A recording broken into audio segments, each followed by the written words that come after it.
My name is Alicia, and I have been impacted by gun violence. My dad was shot and killed.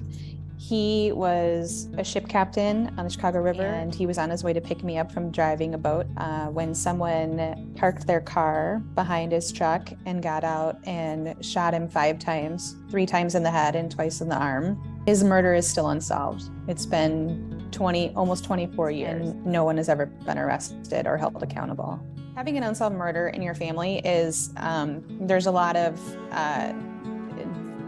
things that go along with that. For me, for example, I never had any fear of going anywhere before. And then after he was shot and killed, because he was in his car, and I know a lot of other people were shot and killed in their cars, I don't linger in my car. I don't hang out in my car. I always used to lock the doors as soon as I got in. And then they invented those, I think they invented those automatic door locks just for people like us. It just makes you think everywhere you go that something could happen at any minute. When my dad was shot and killed, it was only us that I knew that had experienced a gun homicide. And now I know so many people who have experienced this because we live like this every single day. And now it's like normal, and it should absolutely not be a normal part of our everyday life. Also the PTSD that comes along with having an unsolved case because there's 0 answers. And then just a general feeling of being let down by society, the community. And prior to that, I had 0 experience with guns or gun violence or pretty much any kind of violence. But that is how I got involved with starting to advocate for change within our country. I've been involved with GBP before it was a thing. I'm like an OG. I'm attending the 1A meetings. It's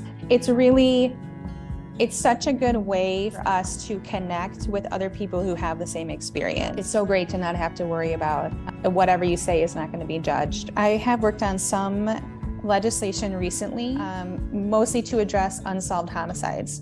In Illinois here, we had HB 1210, the Homicide Victims Families Rights Act. And that piece of legislation is specifically geared towards finding justice for the person who's been killed. This adds more lines of communication between those doing the investigations and the surviving families. I'm a mom. I have 2 daughters. And it wasn't until my oldest daughter came home from kindergarten one day and she was telling me about a lockdown drill that they had to do. It wasn't until that moment that I was like, all right, that is it.